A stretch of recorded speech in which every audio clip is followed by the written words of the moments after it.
हर हर महादेव। श्री रुद्र संहिता का द्वितीय खंड। द्वितीय खंड में कुल अध्यायों की संख्या 42 है।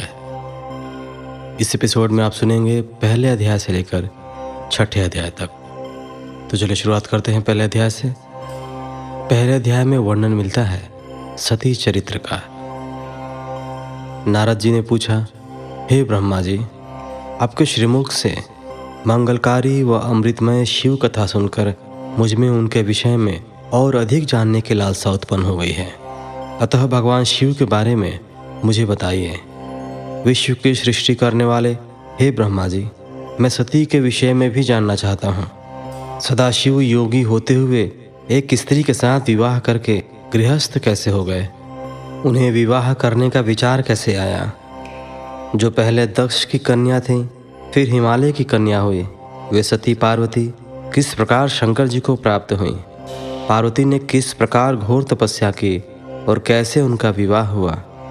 कामदेव को भस्म कर देने वाले भगवान शिव के आधे शरीर में वे किस प्रकार स्थान पा सकीं? उनका अर्धनारीश्वर रूप क्या है? हे प्रभु, आप ही मेरे इन प्रश्नों के उत्तर दे सकते हैं। आप ही मेरे संशयों का निवारण कर सकते। ब्रह्मा जी ने कहा, हे नारद, देवी सती और भगवान शिव का शुभ यश परम पावन, दिव्य और गोपनीय है। उसके रहस्य को वे ही समझते हैं।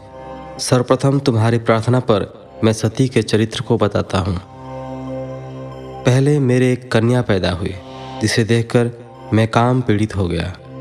तब रुद्र ने धर्म का स्मरण कराते हुए मुझे बहुत धिक्कारा। फिर वे अपने निवास कैलाश पर्वत को चले गए। उन्हें मैंने समझाने की कोशिश की, परंतु मेरे सभी प्रयत्न निष्फल हो गए। तब मैंने शिवजी की आराधना की।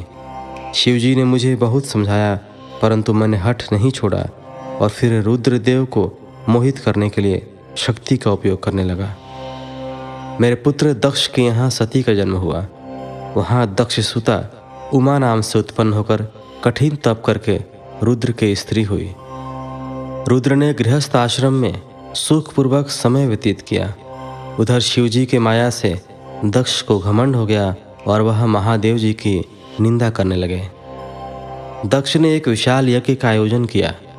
उस यज्ञ में दक्ष ने मुझे, विष्णु जी को, सभी देवी देवताओं को और ऋषि मुनियों को निमंत्रण दिया, परंतु महादेव शिव जी एवं अपनी पुत्री सती को उस विशाल यज्ञ का निमंत्रण नहीं दिया। सती को जब इस बात की जानकारी मिली